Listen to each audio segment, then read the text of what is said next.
Graça, paz e misericórdia da parte de nosso Senhor Jesus Cristo. Bem-vindo a você que nos acompanha para mais uma Escola Bíblica Dominical. Estaremos comentando a lição de número 5, a promessa da salvação.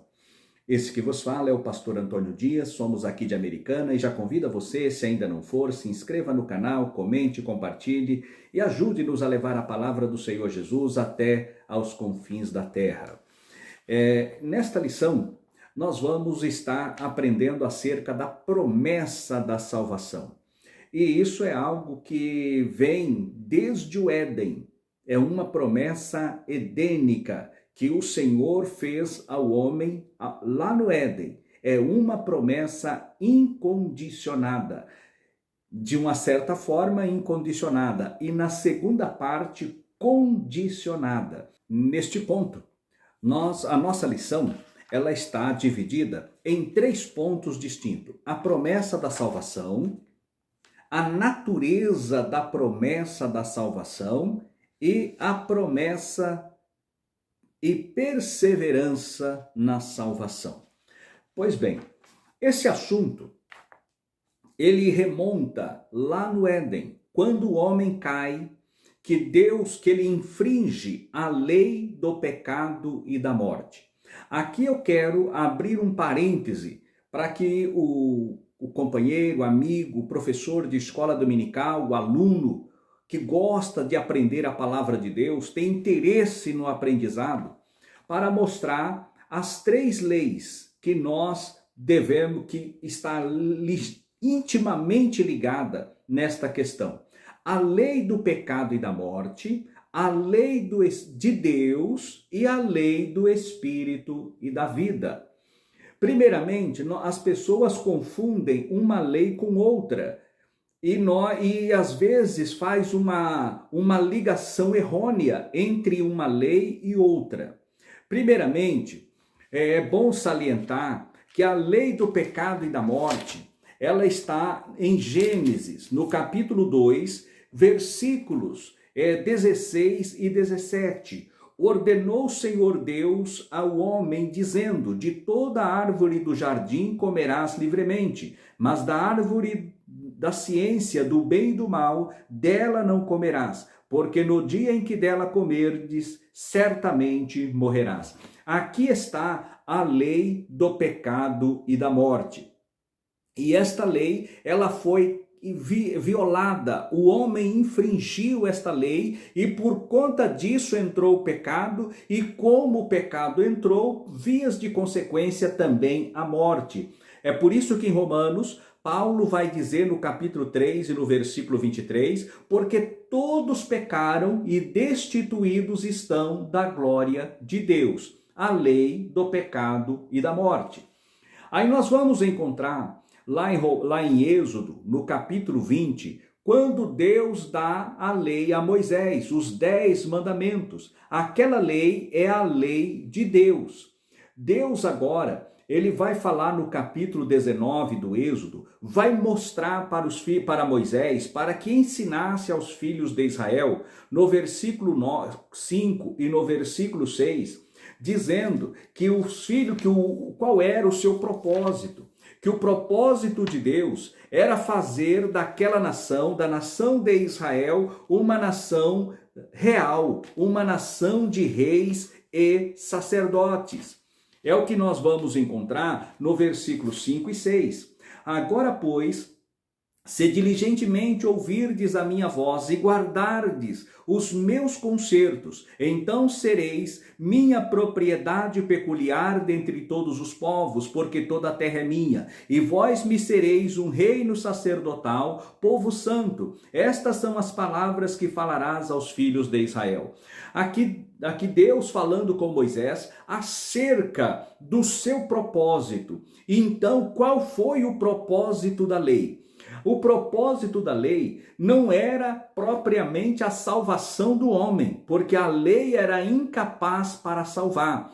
Porém, a lei veio mostrar a gravidade do pecado, a distância que separa o homem de Deus, mostrando a santidade de Deus, mostrando a grandeza de Deus e também levando ao homem a reconhecer os seus erros, renunciar-se a si próprio para se aproximar do Deus Todo-Poderoso. Então a lei de Moisés, ela veio para evidenciar a maldade do homem, a impossibilidade do homem de salvar-se por seus próprios meios.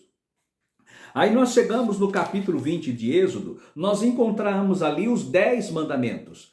Mas Deus dá os 10 mandamentos e já no capítulo 24, quando Moisés, então ele vai fazer ali, ele faz um sacrifício, ele edifica um altar e ali ele apresenta sacrifício com sangue ao Senhor. E o povo então no capítulo 24 e no versículo 7, o povo vai dizer assim: e tomou o livro do concerto, Moisés tomou o livro do concerto e leu aos ouvidos do povo, e eles disseram: tudo que o Senhor tem falado, faremos e obedeceremos. O fazer e o obedecer. Isto foi, segundo alguns rabinos, foi chamado de as duas coroas da salvação, o fazer e o obedecer. Porém, ninguém conseguiu cumprir todos os preceitos, todos os mandamentos da lei de Moisés. Foi impossível ao homem cumprir. Então nós vemos aqui que a lei do pecado e da morte, ela separou o homem de Deus. E veio agora a lei de Deus para mostrar a grandeza, a santidade de Deus e a diferença do homem, a impossibilidade do homem chegar a Deus por meios próprios. A lei evidenciou isso. E qual foi o propósito da lei? O propósito da lei era levar ao homem a buscar a Deus, a chegar a Deus e a entender que Deus tinha um propósito. E qual era o propósito de Deus? Lá em Gênesis, no capítulo 3 e no versículo 15, quando o homem infringiu a lei do pecado e da morte, Deus então faz a promessa ao homem, a promessa da salvação. E a promessa da redenção do ser humano foi Deus deu ali no Éden. E porém, capítulo 3 e o versículo 15, e porém inimizade entre ti e a mulher, entre a tua semente e a sua semente, esta te ferirás a cabeça e tu lhe ferirás o calcanhar. Mostrando aqui que Deus haveria de prover uma salvação eterna para o homem, que o pecado, aquela lei do pecado e da morte, ela seria então vencida através de uma lei superior. A lei de Deus mostrou o abismo que separa o homem pecador, o pecador do Deus Santo e Todo-Poderoso. Mas esta lei de Deus, ela deveria servir, como diz Paulo, escrevendo aos Coríntios, como aio, ou seja, como um instrutor, como um mestre, para levar o homem e conduzir o homem a Cristo. Mas quando Cristo se manifestou em cumprimento desta promessa que Deus fizera lá no Jardim do Éden, o povo de Israel não recebeu. Veio para o que era seu, mas o seu não recebeu. Mas a todos quantos o receberam, deu-lhes o poder de serem feitos filhos de Deus. Aqui nós encontramos, dentro desse ponto, nós vemos que lá em João, no capítulo 2 João, ele vai escrever no Evangelho essa expressão, dizendo que o Senhor Jesus veio para o que era seu, mas os seus não receberam. Mas todos quanto receberam, deu-lhes o poder de serem chamados filhos de Deus. Aqui nós vemos que essa promessa da salvação foi uma promessa incondicionada. A promessa de mandar um Salvador é incondicionada. A responsabilidade é toda ela de Deus. E Deus, para isso, escolheu um homem chamado Abrão, no capítulo 12 do Gênesis, de 1 a 3. Deus fala: sai da tua terra, sai da tua parentela, sai da casa do teu pai, vai para uma terra que eu te mostrarei. E farei de ti, farei de ti uma grande nação, abençoarei os que te abençoarem e amaldiçoarei os que te amaldiçoarem, e em ti serão benditas todas as famílias da terra. Aqui está o proto-evangelho, o evangelho inicial sendo pregado ali a Abraão, onde Deus previa a salvação para todos os homens. E Paulo interpreta muito bem ao escrever em Gálatas, no capítulo 3 e no versículo 8, fala dizendo assim, que Deus, prevendo a salvação dos gentios, anunciou o evangelho primeiramente a Abraão, dizendo, bendito em ti serão benditas todas as famílias da terra. O que é isso senão um evangelho que alcançaria, não era limitado ao povo judeu, mas também para alcançar a todos os gentios. Nesse ponto, nós vamos ver aqui, é o que diz aqui, ora, tendo a escritura previsto que Deus haveria de justificar pela fé os gentios, anunciou primeiro o evangelho a Abraão, dizendo, todas as nações serão benditas em ti. Então aqui está o evangelho inicial, a semente do evangelho sendo pregada para Abraão. Neste ponto, e Paulo interpreta quando escreve aqui aos Gálatas. Deste modo, nós vamos ver que a salvação é algo mais sério, é muito profundo. E a expressão do grego, o nosso comentarista, ele coloca, é sotéria, que traz um sentido de livramento de perigo, livramento de ameaça, livramento que atinge a saúde, livramento de prisão. Então o homem, pelo pecado, ele está amarrado, algemado. Pelo pecado, é as algemas que prende o homem a Satanás. E Jesus veio para quebrar essas algemas, veio para trazer esta libertação, para trazer esta restauração em Cristo Jesus. Então, nós vemos que Jesus, ele pagou o preço da salvação. Ele é o autêntico e genuíno Salvador de toda a humanidade. Salvador e também libertador. Neste ponto, nós entendemos assim agora que a salvação, ela veio algo que foi prometido por Deus. Aí no tópico 2 da nossa lição, nós vamos ver a natureza da salvação. E quando fala-se da natureza da salvação, o comentarista ele vai trazer 3 pontos: justificação, regeneração e também santificação. Justificação, regeneração e santificação. Na perícope utilizada pelo comentarista, está em João, no capítulo 3, aquela conversa tida entre Jesus e Nicodemos. Nicodemos vai procurar o Senhor Jesus à noite e ali ele começa a conversar um assunto profundo acerca da salvação. E o Senhor Jesus, então, quando ele abre essa pergunta, nesta profundidade espiritual, o Senhor Jesus adentra por esta porta espiritual e leva Nicodemos, então, a conhecer o segredo e os mistérios de Deus. E traz aqui nesse texto o que muitos chamam como texto áureo da Bíblia. Porque Deus amou o mundo de tal maneira que deu seu Filho unigênito, para que todo aquele que nele crê não pereça, mas tenha a vida eterna. E neste ponto, ele vai trazer aqui para Nicodemos, mostrando o que é a salvação. Aí nós vamos entender que quando o homem ele ouve a mensagem do Evangelho, a palavra do Evangelho chega aos ouvidos do homem, ele crê, vai despertar a fé. Como diz Paulo, escrevendo na carta aos Romanos, no capítulo 10, ele vai mostrar a necessidade da pregação do Evangelho, do envio de missionários. Quando ele vai mostrar, ali ele vai dizer o seguinte, no capítulo 10 da carta aos Romanos, versículo 17. Vai dizer assim, de sorte que a fé vem pelo ouvir e o ouvir pela palavra de Deus. Então a fé, ela vem pelo ouvir e o ouvir pela palavra de Deus. Quando o homem ouve a palavra, é despertado então nele a fé. Não é porque a fé, ela existe aquela fé comum, que muitos dizem ter fé, que acredita nisso, acredita naquilo outro, é uma fé comum.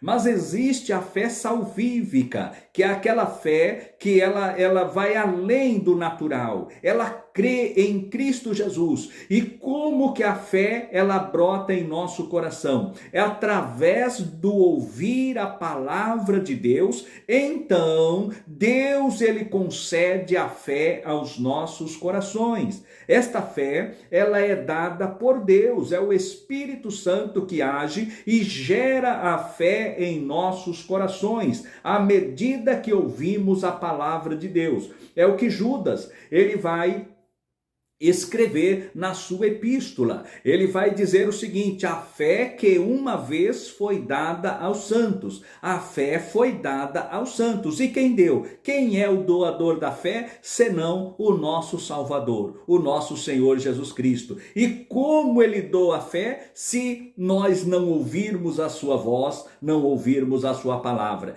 Ele diz: eu sou o bom pastor. E ele vai dizer mais: as minhas ovelhas ouvem a minha voz e o segue. Elas não seguirão ao estranho, mas elas seguirão a voz do seu pastor. Então a voz do Senhor, ela é conhecida.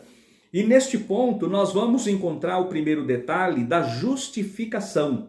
O que é a justificação? É um termo judicial. É aquilo que ele tem a ver com a absolvição. A pessoa cometeu um delito, cometeu um crime, infringiu uma lei, ela é levada a julgamento e lá vai um advogado de defesa e apresenta a defesa justificativa para aquele réu, e aquela justificativa é aceita perante o juiz, e a partir da sentença que dá a absolvição, ele agora é declarado inocente. E esta justificação é o mesmo que perdão dos pecados. E qual é o meio para que os pecados sejam justificados? Quando a pessoa ouve a palavra entra no coração, gera aquela fé, a fé salvífica em Cristo Jesus, que ele depende única e exclusivamente da bondade e misericórdia do Senhor. Arrepende-se dos seus pecados, que é a chave. E quando esse arrependimento é colocado diante de Deus, vem então a justificação. Essa justificação é imediata. São coisas que acontecem concomitantemente na salvação. Há outros detalhes que poderia ser observado. No entanto, o nosso comentarista ele traz 3 pontos apenas, mas há mais. Nós vemos aqui que essa justificação, ela justifica o pecado, ele é apagado. É por isso que nós vamos entender o que Isaías escreve no capítulo 43 e no versículo 25. Dos teus pecados não me lembro mais. Ele começa a falar ali com Israel, vai falar do pecado de Israel, que Israel cansou-se de cultuar a Deus e que Israel cansou o Senhor com seus pecados, mas o Senhor agora vai dizer: vós sois as minhas testemunhas. E Deus então começa a dizer algo falando da salvação que viria através do Messias. E lá no versículo 25 vai dizer: dos teus pecados não me lembro mais. E o escritor aos Hebreus, no capítulo 8, versículos 8 até o 13, ele vai dizer a mesma coisa. E é o que o próprio profeta, Jeremias, no capítulo 31, versículos 31 até o 34, vai falar de um novo testamento, vai falar de uma nova aliança, vai falar de uma restauração, vai falar de um perdão, de uma regeneração. Isso está profetizado. E aqui é o que nós entendemos, que nesse mesmo capítulo 3 aqui de João, no versículo de 1 a 6, o Senhor vai falar com Nicodemos acerca do novo nascimento. É um nascimento espiritual, é muito mais profundo que o nascimento carnal, o nascimento físico. Está falando agora de uma outra dimensão, o nascimento que vem do alto. E esta regeneração, o que é regeneração? Primeiro tem a geração, existe a degeneração e a regeneração.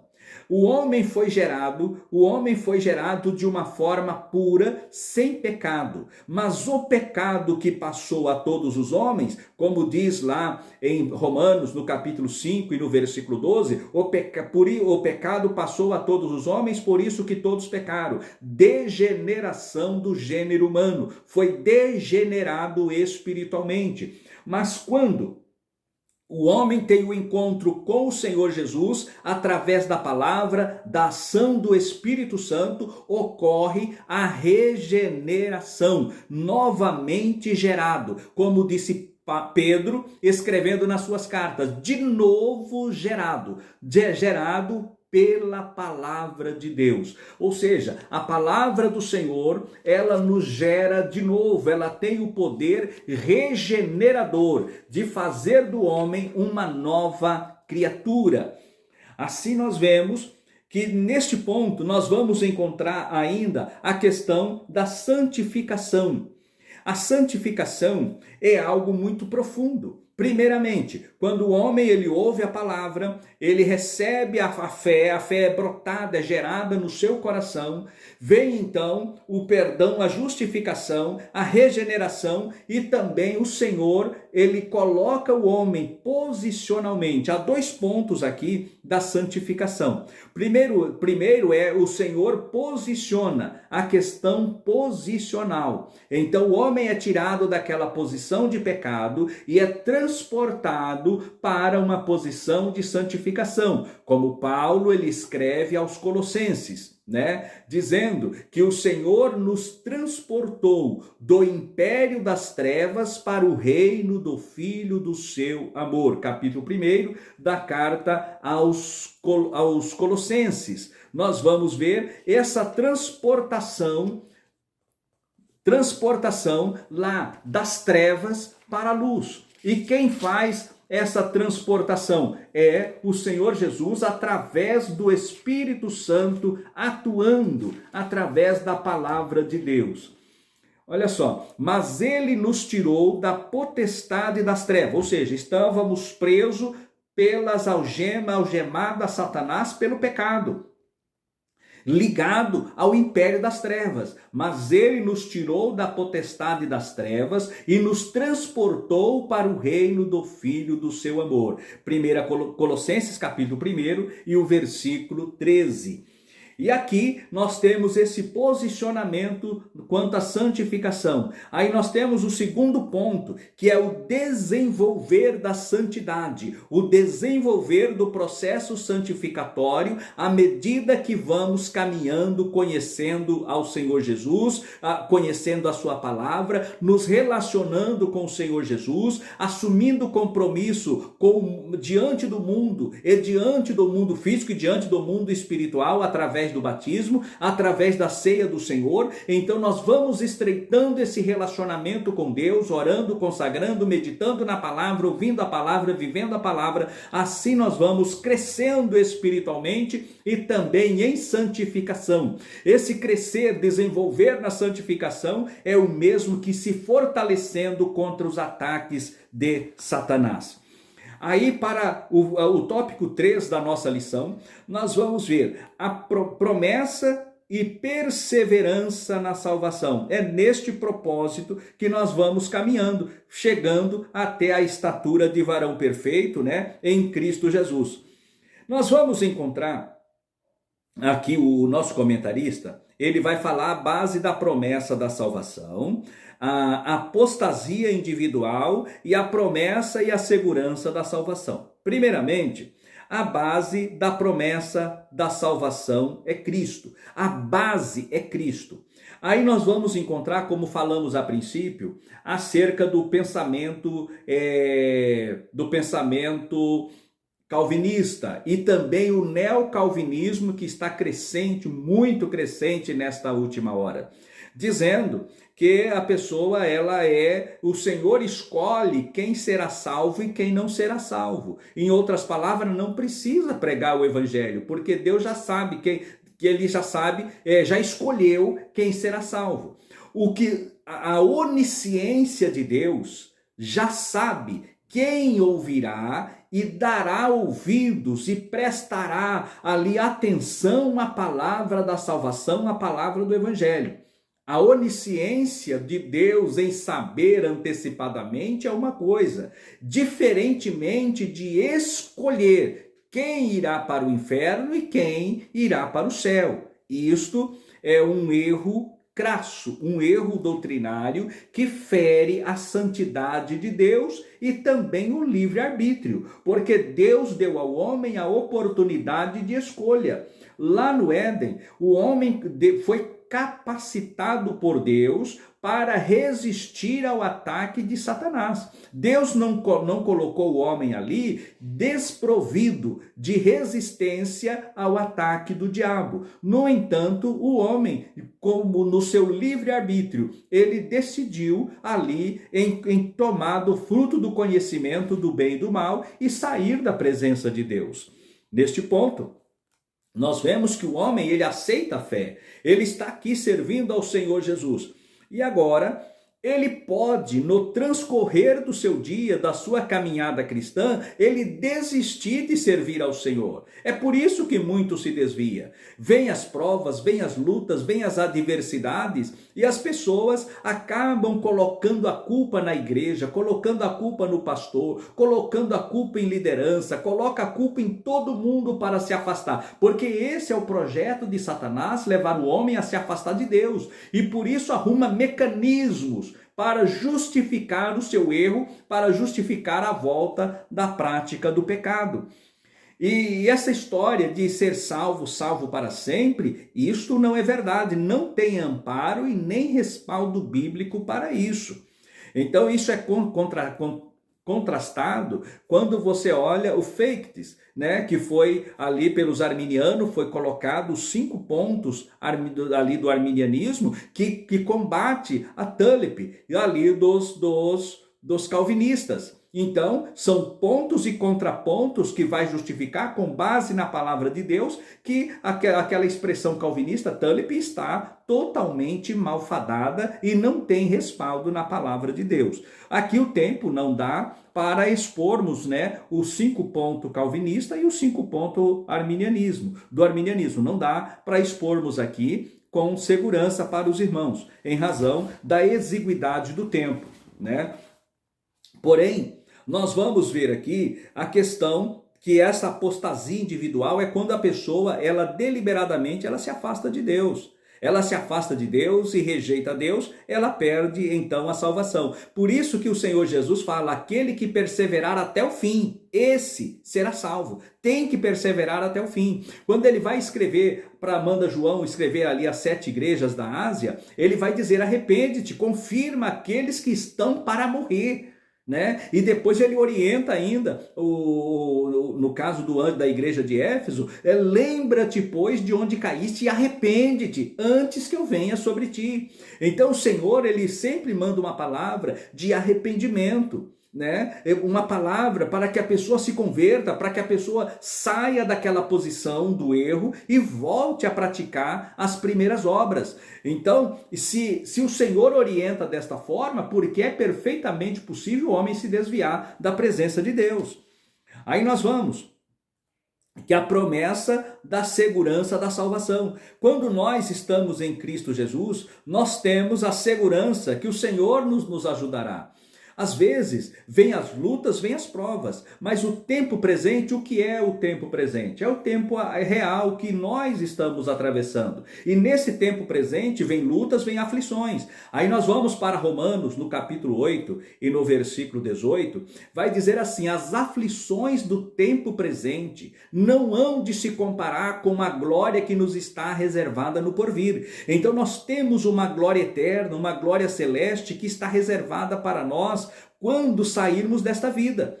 Assim, as aflições, as angústias desse tempo presente, elas não podem nos separar daquilo que Deus preparou para nós. Foi o caso de Jó. Jó enfrentou todo tipo de adversidade, mas ele permaneceu firme, confiado no Senhor. E quando chega lá no capítulo 42 de Jó, ele vai dizer, bem sei eu que tudo podes, e que nenhum dos teus pensamentos podem ser impedidos. Isso mostra que a nossa salvação, ela não está vinculada à bonança, a